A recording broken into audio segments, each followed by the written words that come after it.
Thanks for that, and that was really eye-opening, and good to see other people are going through the same things out there with in-app payments.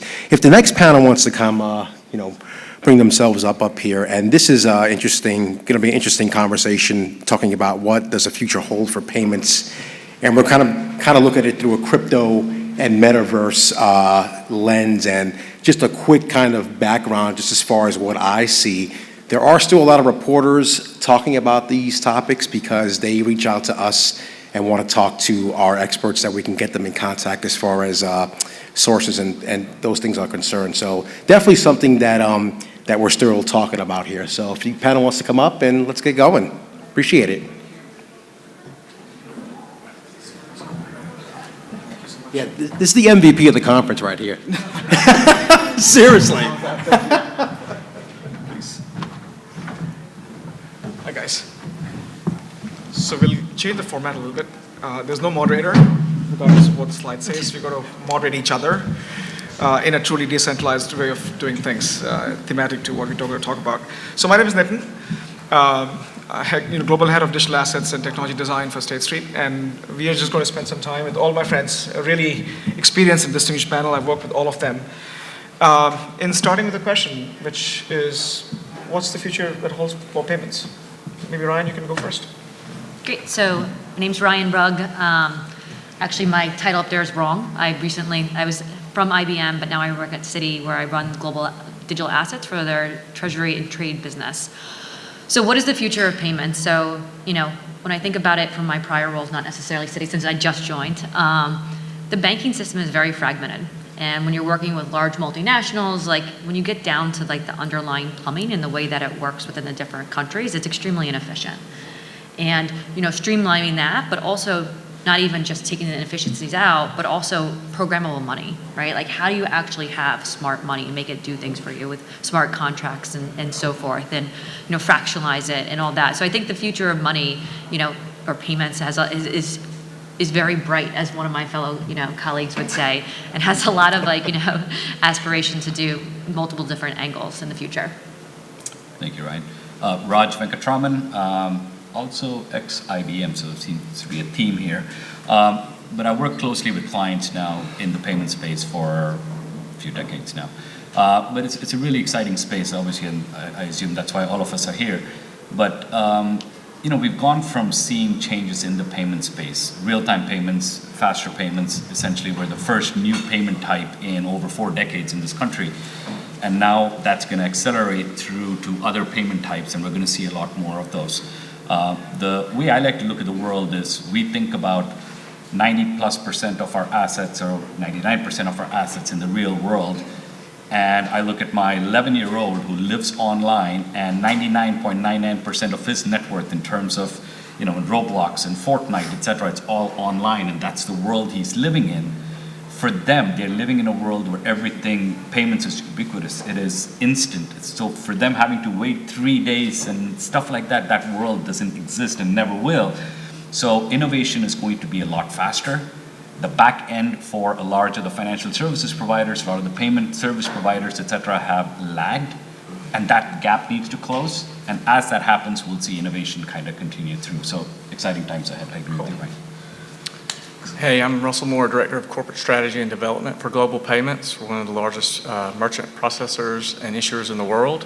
And for me, personally, I'm a technologist. I'm also very optimistic. And with the 4th and 5th wave technologies that we have coming out today, it's really going to push the payments to a very bright future. But those technologies right now, this is what they look like. We have props for this show. So this is what they look like today. I figured this would be appropriate. This is actually mine from the 90s. And the technologies that we have pushing today, this is where they're at. Think about when you used this bag phone, when you walked around with this guy, and what it was capable of doing, and where we have to go is here, right? This is where we're going. These technologies are in their infancy right now, and us developing them and pushing them, it's just like Raj said, my daughter, who is 7, will never know life without AI. And those are the things with Industry 4.0, with IoT, and all these acronyms that we use and throw out. metaverse, crypto, they're all going to play a role of what the future of payments. And you always have, if you're a business, you have to have payments. Even if you're a nonprofit, any business has to have payments, and we'll help facilitate that. So how do you do that with the airports? You can't take it to the So if I fly, I take this. Like, I've never gone through the airport and not been flagged with that, not once. Yeah, and to me, Raj touched upon the millennials, the next generation, and I think that's all our kids. They're big into gaming. They're truly a global community.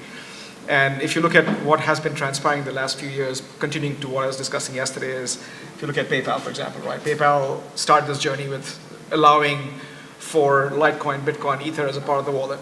And the vision that we all have been thinking about this is that treating everything as a payment instrument, which is a synthetic security. So you could have $1 worth of Apple or Tesla stock. And that's been tried in crypto before. They've been stopped because of regulatory issues. So you could have potentially a wallet that could have a payment instrument, could have a crypto instrument, could have traditional payment instruments. And you could go to a coffee shop and spend any of those instruments as payment instruments. And the magic is that behind the scenes, you deal with security settlement if it's a synthetic asset, you deal with crypto settlement if it's crypto asset, you deal with traditional movement of money that we've been looking into. And that's the complexity that we're trying to solve for, is looking at different fungible assets as we go. So I think to your point that our kids live in, for my son it's iTunes and Apple Pay. They don't even think about banking, and it's just a painful process to go and open an account and everything else. I think that's where the future is heading. So with that, maybe Russell, I'll let you ask the panel a question. What's top of your mind? It's metaverse, right? That's the top of my mind. To throw that one out there real quick. The term I like to use, and it's starting to catch on, is metanomics. Actually, I think there's a panel later on today that talks about metanomics, and it's the evolution of e-commerce. You know, we all shop online. During the pandemic, we shopped online even more, and it's just the user journey. It's not necessarily, a lot of times you hear virtual reality and all those things, but it's definitely going to be a part of our futures, and how we interact with it will be multiple experiences, and they're all going to be, I mean, we're developing them today, but it's on the top of my mind. And how can you take that and make product from it, and what does that look like? Wow. But I would almost argue you have to solve like two fundamental pieces before we get to the metaverse. You know, like if we think of like Web 3.0, kind of solving what, you know, Web 2 got wrong, where we actually own our data, unless you have a decentralized phone like, you know, Russell up here, who, you know, keeps all his own data and approves who gets to use it. But we haven't solved that identity piece or the payment piece just yet. You know, right now the metaverse, if you go into it, a lot of it you're still using like, you know, traditional rails. Yep. Right? And is that the way that the future is going to be, since we're on the future of payments panel right now? I don't think so. And I think, you know, whatever flavor of digital asset you're talking about, CBDC, stablecoin, crypto, tokenized, whatever, NFT, you pick your flavor, but I think we have to get the rails solved for that before large enterprises can really start scaling within the metaverse. And like most of the use I've seen right now, you know, when I was at IBM, was more training. Right? Like put your Oculus on and come into like a virtual training environment where you get to have like a meeting, not actually like exchange of means, you know? And Ryan, I think the reason for that is because I think innovation is being stifled because everyone still thinks about, give me a new way of doing things, but I kind of want to still do it the old way. And that's, so that it still happens. So we're still thinking traditional payment rails and everything, and you're trying to put the same new payment types onto those rails and trying to run it, and that's where I think payment innovation is being stifled right now. It's the F word. We're allowed to say the F word? Yeah. Fraud? I don't know. Fraud? We coined a term, you know, Russell and me coined a term in our workshops called metaversic, which is the term that or rather metaversal. Does anybody know what metaverse here is? Because I don't know what it is. And I'm just curious if anybody does know what metaverse is. So we'll get to that point. I think that you have different definitions. You look into this where you find if you simply Google the term metaverse, you'll find, this to answer your question, you'll find folks with Oculus and its gaming context and this element of AR, VR.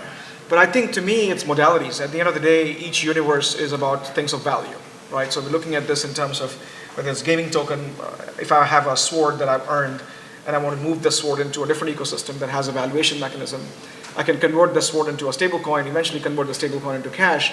And ability for me to move this value from gaming ecosystem to NFT ecosystem to Bitcoin ecosystem to eventually cash, the moment of value to me is what metaverse is. I have never really focused on modalities. I'm not a gamer per se. But I don't know if that makes sense. Like to me, if I look at future of payment, that's the ultimate future North Star, that if we can achieve that with non-repudiation built in, with trust built in, interoperability, That's which is huge. a huge issue. And again, you cannot do any of it, Ryan, to your point, Yeah. without identity, without an avatar or wallet that represents who you are, implied KYC, AML, and everything else. I think that's the holy grail, though we have a long way to get there, I think. I don't know. And then it's having control of that identity. Like, what can your data do, and do you have control of it? It's going to be a huge part. And then being able to, we spoke about Web 3 or Web 3.0, depending on who you are, how you want to say it, but it's about having the ownership. As today, we don't. You don't. There's only one thing that you can own on the internet. Does anybody know what it is? URL. That's it. Everything else, you're basically renting, and it's not yours. And you have to give it up. If you move platforms, you can't take it with you. All your content on Instagram or any other social media, it is not yours. It is owned by those companies. So the next evolution of payments is going to be the ownership of those assets on the web. Yeah. So. Great point. I'd say we're starting to scratch the surface on that, though, like with the identity work. When we were at IBM, we created, it was called the Learning Credential Network, LCN. And think of it as a decentralized LinkedIn for students. And it was based on a White House kind of mandate for a skilled-based economy. And the students had wallets where they could scan kind of the credentials and go. And that was like phase 1. Phase 2, that evolved into very episodic with what was going on with the COVID and for vaccinations and PCR tests. So we're starting to be able to get those credentials on a wallet but there's also a lot of laws and regulations that go around that. But payments and identity, especially digital form, I think run kind of parallel. Like the video that we listened to before, you heard all of it. Like I want organization, I want all my data on here. And it's not just for payments, it's also for health records. It's for everything. It's ease of use. And you think of future generations, they don't want to have to log onto 15 websites and show paper versions of stuff, and brings the whole topic of decentralized finance, DeFi, and how they're going to apply for mortgages and insurance and so forth. It's going to be truly changed. So traditional rails aren't built for that. Yep. And how do we morph into that? And Nitin, I think yesterday when you spoke, I think you said things are going to get worse before they get better. Yeah. I think this adoption curve, there are some lessons that we've learned along the way. So when you introduced faster payments in the UK in 2008, 2009, online fraud more than doubled or more than that within the first 6 months. And then the rest of the industry kind of caught up, and we had regulations, and we had new processes, new practices, new ways of authentication, et cetera, that came into play. We'll go through some of those. I think we take some of the lessons learned from the past, but I think we're going to have a lot of lessons learned as we kind of evolve into that new way of making So let me payments. challenge you this thing, right? I think fraud, of course, many of us in crypto world have see this on a daily basis. Absolutely zero recourse, whether it's fraud by design or fraud which is of your own carelessness or simply losing passwords. How do you deal with that? In the sense that there's absolutely no way for you to, in pure crypto world, and we've got to change that in metaverse sense, is bring some level of governance, some level of accountability, and this is the new ecosystem, new intermediaries that will be born. What are your thoughts on that? How do you deal with this? Again, you're dealing with global systems now, not just some guy in the US or some guy in somewhere else. You can sanction them and bring them back home. These are truly digital way of stealing stuff. Yep. How do you? Well, it's even simpler than that. Simple things that you have in the real world, like chargebacks, etc. When you think about the metaverse, there's no takebacks. All of these things. It's done. It's done. Real-time payments. You send the money. It's irrevocable, right? So those principles kind of live on into this new world. And with fraud, people have to be more careful. There could be some guardrails in place, but the prospect of fraud kind of expanding out in this new world is absolutely substantial. I'll let you just work in there, Russell. No, I was just thinking about every time that I make an NFT purchase and I type that 37-character wallet in right before I hit enter, I'm sweating, and then when I hit enter, I lose 3 months of my life immediately. It's just ugh. It's fraud is out there. And they're taking advantage of it. But as you said, there'll be new instruments that come up to help support it. That's what we do every day. We move money, and we do it very securely. And these new money movements, they'll be secured the same way. We focus a lot of energy and time to secure those things. But yeah, they'll never not be fraudsters. Every time a new technology comes out, there's another group that's instantly trying to figure out how to take advantage of it. That'll always be the case. It'll always be a battle. It's a huge focus now, right, within the United States. You think about the executive order coming out around this for safety and soundness for consumers. You think about, I can say a lot of the regulatory agencies have hired a bunch of like my employees. So it's like they're trying to come up with a way that is safe for consumers and to reduce the fraud, and they're involving like the top startups as well as large enterprises in this effort. So I think but do we have all the answers right now? No. It's still kind of evolution. So Raj, it's your turn to ask us questions. So let's stay on the fraud side of things, right? He likes you think fraud. about, yeah, well, He likes fraud. we go after the bad guys. You think about it, from a banking perspective, financial institutions, as they're kind of considering going into, we've got a couple of big banks that already have a presence in the metaverse, and they're thinking about using it beyond just a footprint in the new platform. As they start to think about this, they want to be fast followers in some ways. Where do you think the role is between, and this is what I was thinking about, is how do banks kind of evolve in this space where they make money and mitigate fraud at the same time, because they're risk averse with some of these new payment types, right? So where do you think the intersection point is? I think Ryan brought it up as well. It's the identity piece, and then it's the assertion-based digital identity. And at its core, just think about as you go into a bar today, you give them your license, and it has all this information on it. That is your information. They do not need to. They need to know one thing. They can make one assertion: Are you over 21? Yes or no. That's it. That's all they need to know. That's the role. You're going to have someone who holds the tokenized data. And then you're going to have someone who allows you to make the assertions. And the bank could be, we trust them today with our money, they could be one of those key players. And it also affects the fraud aspect of it. Like if your data is completely secured by a financial institution that you trust, it's much more difficult. It'll all be tokenized. There'll be no data to steal. It'll be the tokenized aspect. But somebody has to control it and be responsible for it. And then somebody has to be able to set the assertions for that. So let me actually ask this, because I deal with this a lot in the sense that if you look at the term key management, we've been doing it for 30 plus years, right? We've been looking at this, and today the context is around if you steal the security apparatus, the keys that protect the data for encryption, decryption, well, you actually have theft of data. And it has consequences, but not as grave consequences as, let's say, theft of tokens. So that's permanent loss. Right. In this case, there's a mitigative element that you can do when you lose some element of data. You still have the data. You still have the, you can add a layer of supervision on top and protect it. And what I don't know is our technical infrastructure, and I'm trying to figure this out is how do you apply the lens that your key management processes and your security infrastructure is not the same as it has been from past 30 plus years. It's not just about data protection. It's about protecting your assets. And love to, again, we all are technologists, we all have worked for tech companies, you still work for a tech company, and love to get your thoughts on this, is yes, there's identity piece, which is tying your stuff to the things that you own, but how do you create moats, which not just thwarts, but has a soundproof, or rather theft-proof model? Well, it'll never be theft-proof, right? Like it just won't.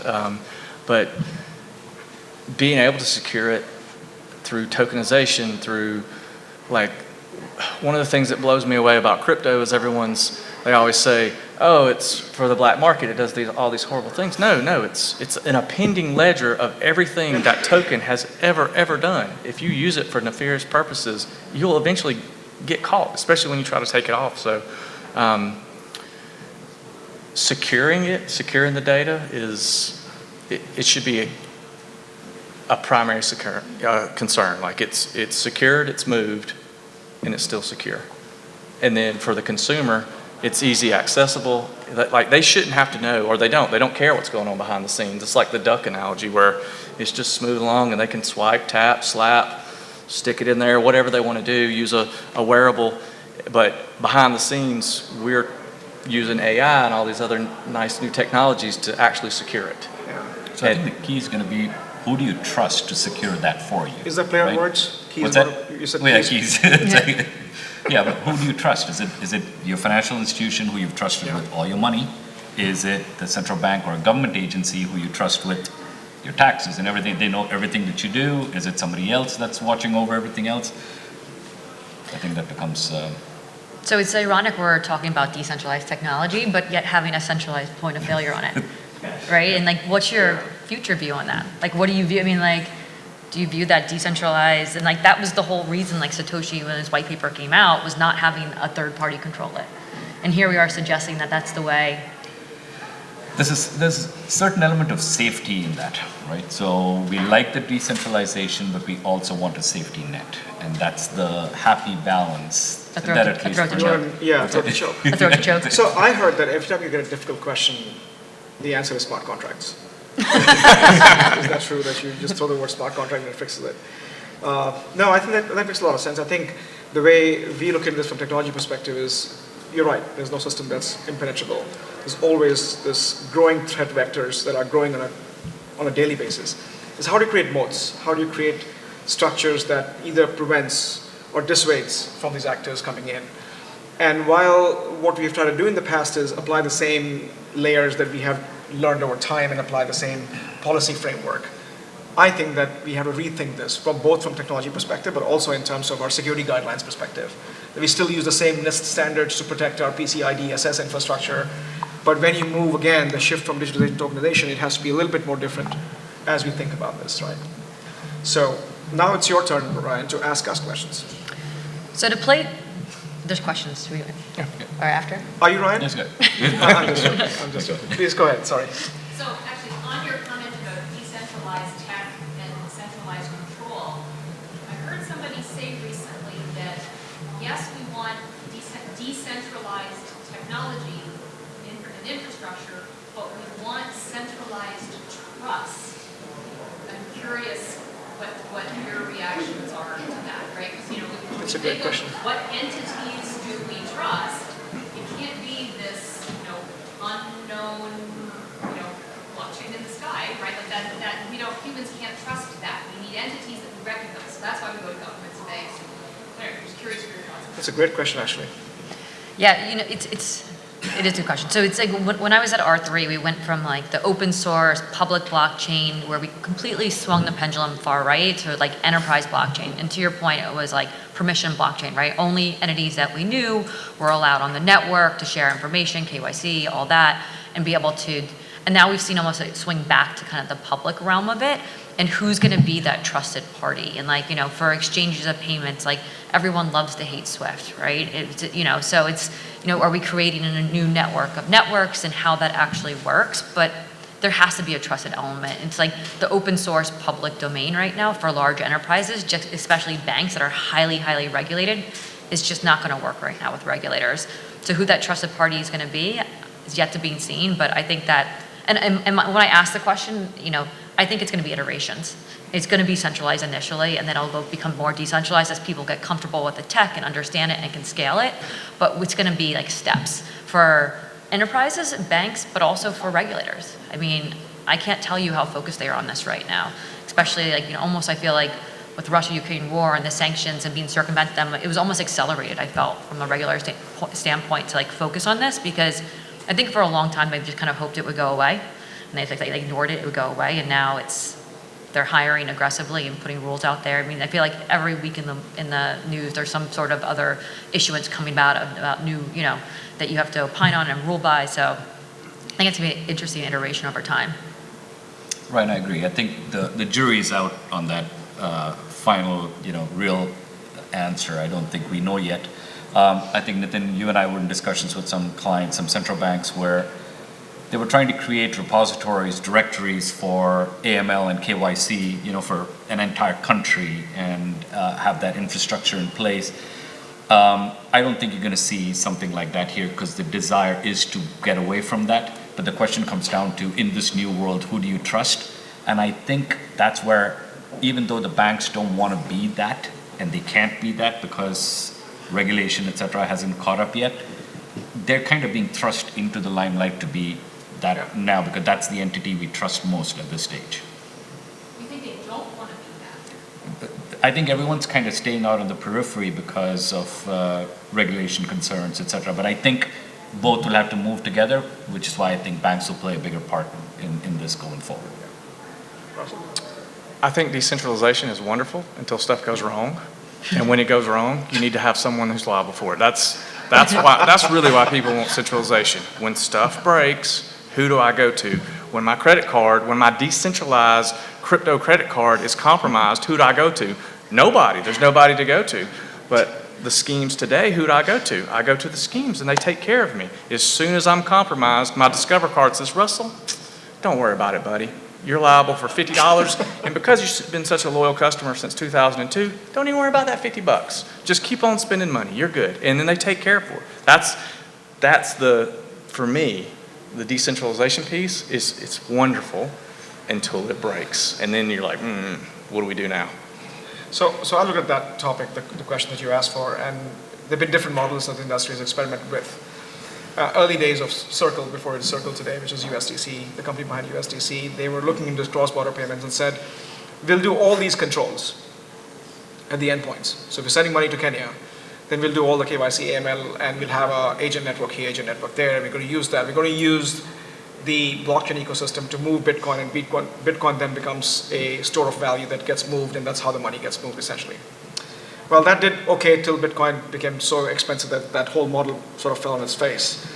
But we did a few things back in the day, again, with WorldWire, where we created a fence. We used blockchain as a utility like internet and build a fence around it where we had all the accountability, all the centralized functions that is necessary for any financial transaction, both in terms of accountability and regulation, and then use blockchain as a utility. And when you begin to do that, you begin to leverage the goodness of the ecosystem, both in terms of resiliency and infrastructure that's freely available. Well, there's a cost to it, of course, from a cost perspective, from transaction cost perspective. But I think you begin to see some of these new businesses emerging, and that's where I'm thinking of disruption here. That all the MTOs, so payment itself is a broad area. You have small value, low volume, and the various spectrum has different sort of thresholds of that disruption. And that's essentially the reason why many financial institutions, and many of them are trying to understand the space, is not because, yes, it's clunky today, but what is the disruptive value of it, of disruptive finance? Whether it's an endpoint, whether it's a fence, whether it's simply leveraging this if this becomes ubiquitous, just like internet has become. Those are the thought process that should go into it, I think. I don't know if that answers your question. Ryan? Back to you. Back to me. So to play devil's advocate, obviously this panel has a very digital assets crypto lean, right? That's just Russell. We all are just all Just Russell then. So Russell, this is for you. Okay. Why could we not rewire the traditional infrastructure that we have to be more global? Why do we need, digital assets, crypto, whatever flavor you were talking about? It's expensive. Like the rails are expensive, extremely expensive, and who's willing to pay for that, right? Someone said earlier on one of the panels, it comes down to who has the most money, right? That's because those rails are very expensive. But as we become a global economy and I buy stuff from Alibaba all the time and I want to protect that, that's when I use it. The digital assets. I have 10 wallets. I have 10 wallets on my phone and I have another 10 crypto wallets, right? I have all of these wallets because they do certain things, and what's happening is they're slowly merging together. Like, when I do A to A or P to P, used to, I'd have to go in and put my credit card in there and do all these different things. Now I have one account that I associate all of these things with. It's what you said. It's the digitization? There we go. Tokenization. Thank you. And smart money. It's become smart money, and that's what I like about it. That's why we need it. It allows me to do things. It makes money for me. I love that. Like, go look at your staked Bitcoin or one of your staked assets and just watch it tick up. It's beautiful. I love it. So is it true that when you add the word smart in front of anything, it sort of solves the problem? Sometimes. Yes, smart contract, smart money, smart this, smart water. Just sounds But smart. It's just so smart. So- It's just smart. I'll debate what you said earlier. You said that the answer to everything is smart contract. Yeah. It's not, right?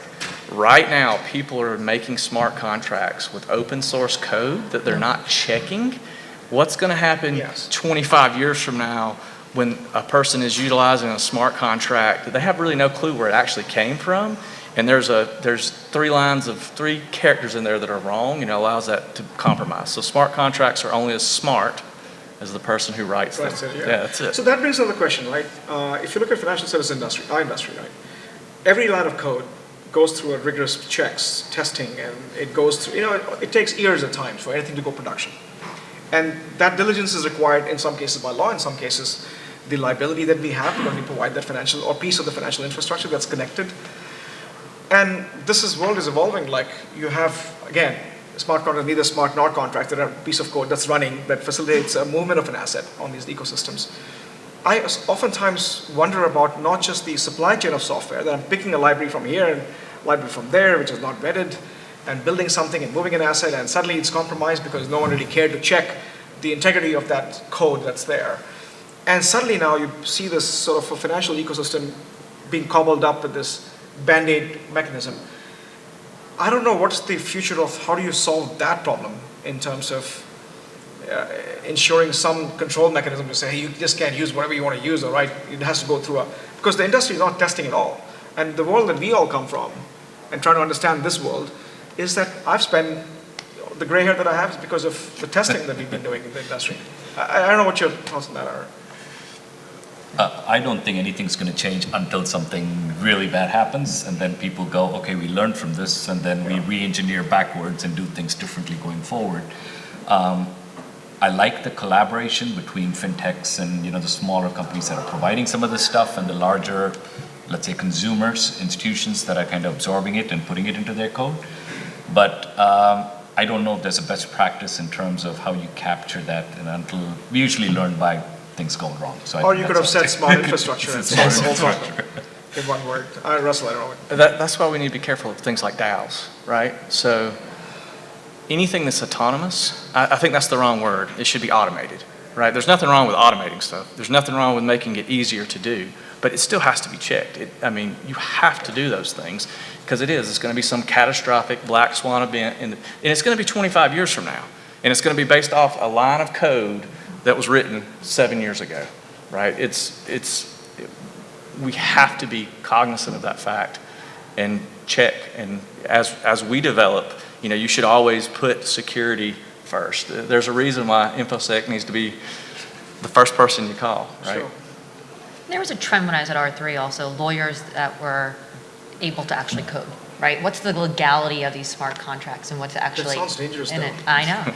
But that was what the banks were requiring, right? Like before I implement this, like what's the legality behind it? Where is it going to be? What jurisdiction is it going to be held on? If I'm setting up these global networks, who's going to, like, if something goes wrong, who's going to, actually enforce it? And like, what's the legality behind it? Like, is it enforceable or is it not? Like, these kind of payments. And so I call them unicorns. There's not a lot of them out there, but like, lawyers that could code and understand it. But it's a huge issue that has to kind of be resolved in the industry.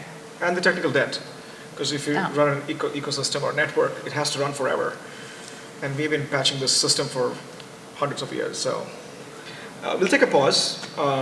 Questions, comments, critique? Sir? I can't see you at all. Like you have this big light. I've been hearing about how crypto and metaverse and using crypto digitally. I'm here to get an answer to this question. Actually came to this conference because what is the outlook of crypto getting used in the real world, right? Not necessarily the houses. There are some things that have to be touched and felt and driven are not necessarily going to be bought in metaverse. So what do you see, what outlook is there? We talked about traditional rails, so crypto might be quite ideal for traditional rails to do these face-to-face transactions. So what is the outlook there besides what everybody else is talking about in the virtual world? Do you want me to take a stab at it? Go for it. So I'll start with a very conservative view, which is, while we're talking about crypto and all of the newer payment types, older payment types will still exist, right? So in certain parts of the world, they've done away with check, but I think we were talking earlier yesterday with Deluxe, etc. Checks still play a very, very big part of the B2B world here in this country, right? So I think some of the older legacy payment types will always be there. There'll be people that will want that. There are still people that show up at a bank, branch on a regular basis and update their, books. That world still, for a very small population, that still exists. So I think the traditional rails and the traditional payment types will still be there. The newer payment types will evolve. I think was your question, what is it and who's going to win out? Is that the... The question is there any intersection? Can somebody walk into a car dealership or a jewelry store and pick up products and pay in crypto, real-time crypto payment, real-time... I think that's happening now, Yeah, right? it's happening, I think in New York and I live in Manhattan. What's the outlook on that? We know it's happening. I mean, how do you see that? Yeah. Together?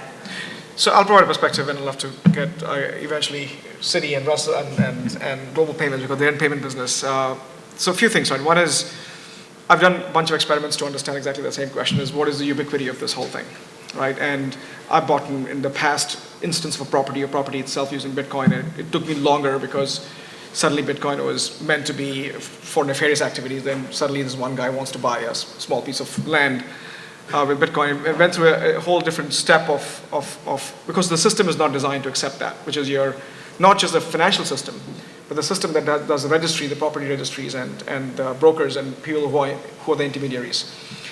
Second thing is like cross-border payments. I have seen many instances where I have, again, personally engaged in moving crypto and using crypto as a payment instrument to move across within a matter of seconds and provide an endpoint conversion of the crypto into fiat to be able to make payments. I've received payments in those cases, again, for the purposes of understanding the space and how fast it is. I think bridges is the term that I would use, the on-ramp bridges. You need bridges in the ecosystem, and you have on-ramp, off-ramp. And there are a bunch of companies who are emerging. That's disruption, by the way, in my opinion. That they're bridging that gap. They're bridging the gap in terms of translating the crypto-driven rails with crypto ecosystem, crypto assets, into the existing rails with our fiat. Because right now we only have mostly one fungible asset, which is cash, fiat. But in this world you have many fungible assets. Even non-fungible assets are tradable assets.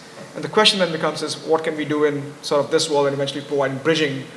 And crypto itself has its own bridging technology, which is at this point in time flawed and clunky. But the idea there is to move a value from one value system, gaming or NFTs or whatever, to another value system, which is Ether and eventually payments. So bridges and on-ramp, off-ramp is, I think, where the puck is in terms of disruption.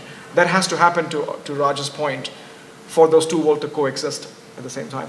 But I'd love to get Ryan, your point. So your question about like where the future is with like, metaverse and all that, like going back to what I said earlier, there's a lot of things that have to be solved, but like, if I think about, the younger generations and like they actually care what their avatars are wearing, they care about like their actual virtual presence, and it's like buying an NFT for, I'm making it up, Meta's creating, aka Facebook, gloves, so you can actually touch and feel the goods, and if you've tried on an Oculus, it feels like a real virtual environment, but also where you can buy like through an NFT, like a purse, a bag, whatever you want to buy, and then actually burn it and take deliverable on it. So you can actually have it in your virtual world and your, kind of real world now. We're not there yet, right? Definitely from a technology standpoint, a lot has to be solved, but like that's where I think the future of these merchants are. And I can tell you from like the consulting side I joined from, like they're all looking at it. Like how do you create these like 3D, everything from the supply chain to creating like goods to like, to more efficiencies. Like they're investing in this space because they view that's the way that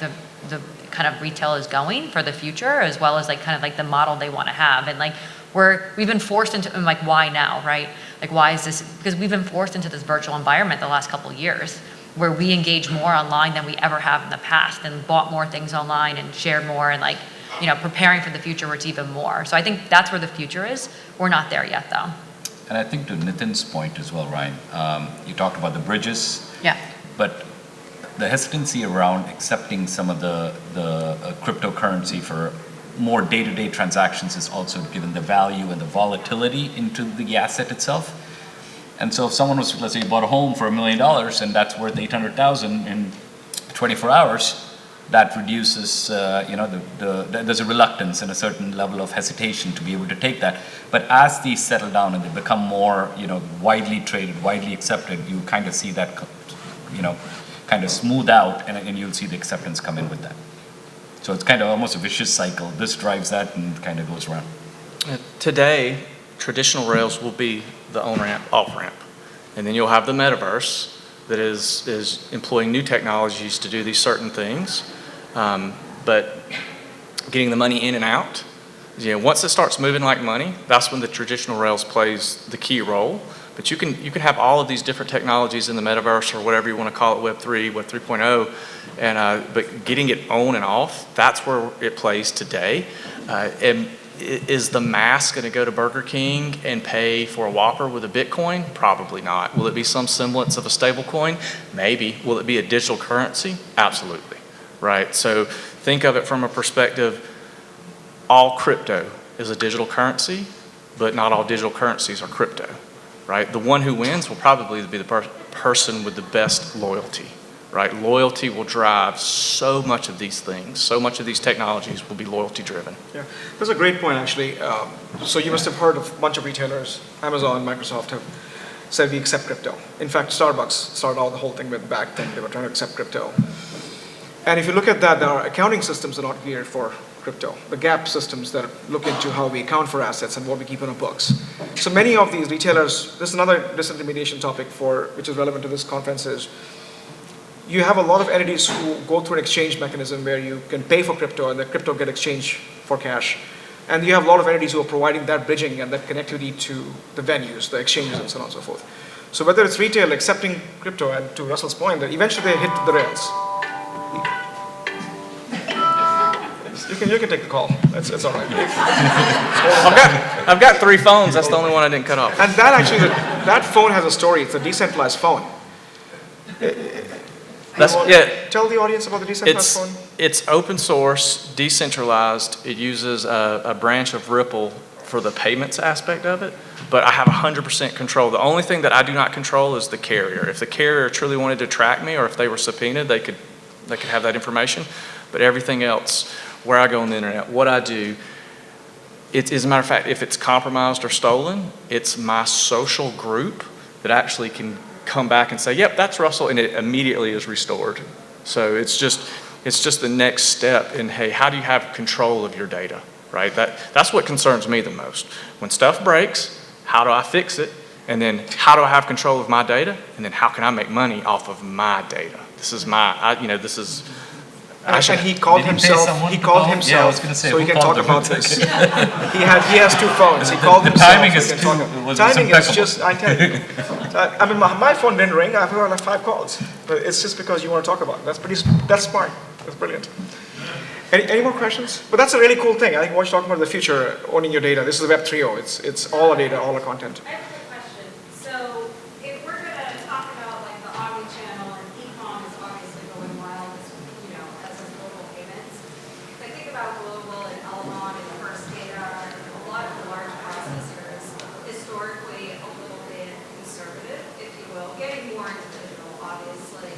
What would be the appetite to offer crypto at the checkout for those guys?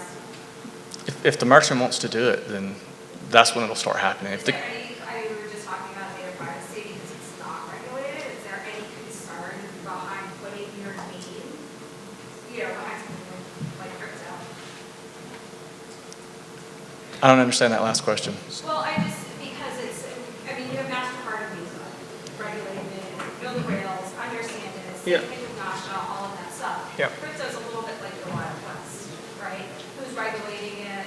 Who's, saying, is this secure? Is it not secure? How is it being used? So it's definitely, if I think about alternative payments, you're all the way over. Yeah. That's an alternative payment, and we're still, starting to adopt things like the NPL and all of that good stuff. So if I was a bank or somebody large like an acquirer, is there a concern behind putting your name behind this implementation, let's say?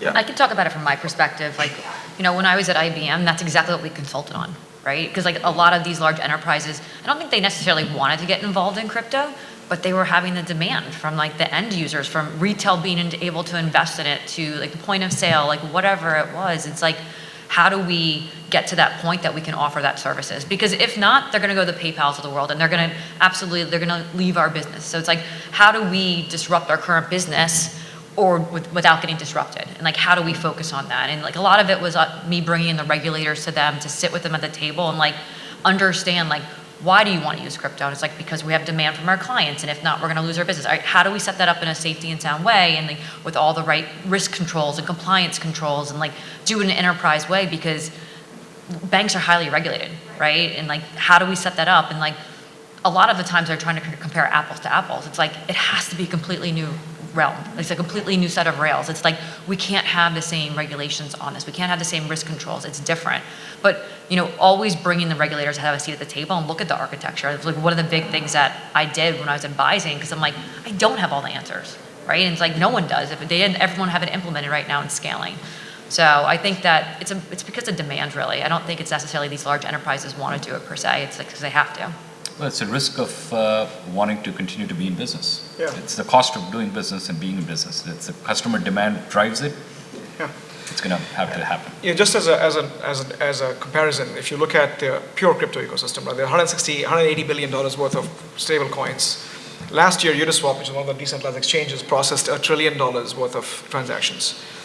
So the question is, and the reason why PayPal got into this early days and many of the other payment companies is because they need to understand the space before the disruption sort of sees them in the face.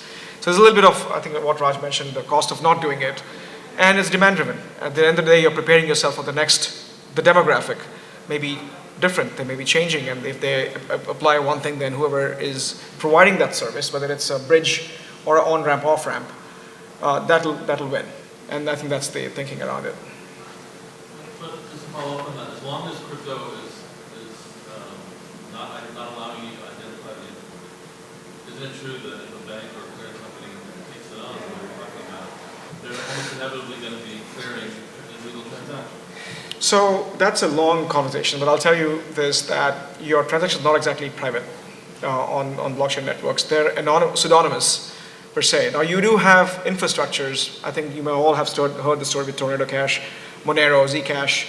They are privacy preserving technologies, and many of the existing infrastructure that's dealing with Ether payments simply will not accept those because it doesn't adhere and comply to AML KYC requirements that we have set up by FATF, right, which is the regulatory bodies around the world. And I would leave it at that because there's a lot of nuances to this response.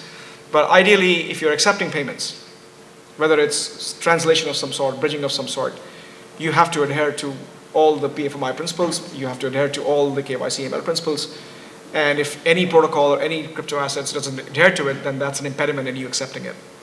Yeah, so to me though, that sounds like the opposite of they're going to have to do it to stay in business. It's like they're going to have to not do it unless it changes to... That's an argument you can make, but if you have a business that's providing either a translation service or front-ending that stuff for you, then you are being disintermediated by some other entity because they're saying that, I will accept this cryptocurrencies, convert them into fiat, and then everything is BAU for the entity who's receiving it. Suddenly you have new intermediaries who are born. At the end of the day, many gateways do the same function, except that they're... It's like a bank would only be willing to clear cryptocurrencies with another bank, because then both the banks know Correct. their customers. Yeah. But who wants that? Is there demand for that right now? I mean, you look at three of the OCC provisional banks, who Anchorage and Protego and some of the guys, they are crypto banks. In fact, the recent charter from Federal Reserve, I think the three-tier model factors in the payment access to the newer crypto banks like Kraken and Avanti, which is Custodia today. So it's not, there's something which you're looking at, even bank-to-bank transfers, Silvergate networks. These are all examples that have been in existence for quite some time, we should look into. With that, one last question. Any other comments? Sorry. Yeah. One last question.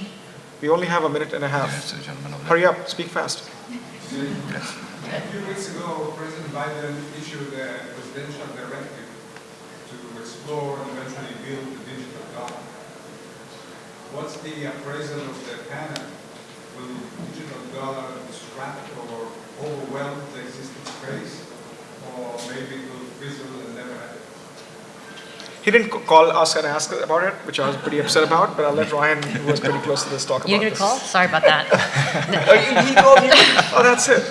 So CBDC, like central bank digital currency, is the first project I worked on back in 2016. This is not a new notion. I would say the US has been lagging in this space up until recently, as you said, back in, I think, March when they issued the executive order around it. And it was it was interesting. It was like CBDC, it was also the identity piece, and they had a kind of a lot involved in that, and it was basically to be able to legislate around it was the goals of it. And, ironically, we have a very decentralized government with several different entities that kind of govern over this, and to come, and you have, the OCC saying, like, banks can host nodes, you have the Fed issuing, you have the FDIC, you have, like, all these different entities that were issuing opinions out of it, and, like, the point of the executive order was just to kind of bring everyone together.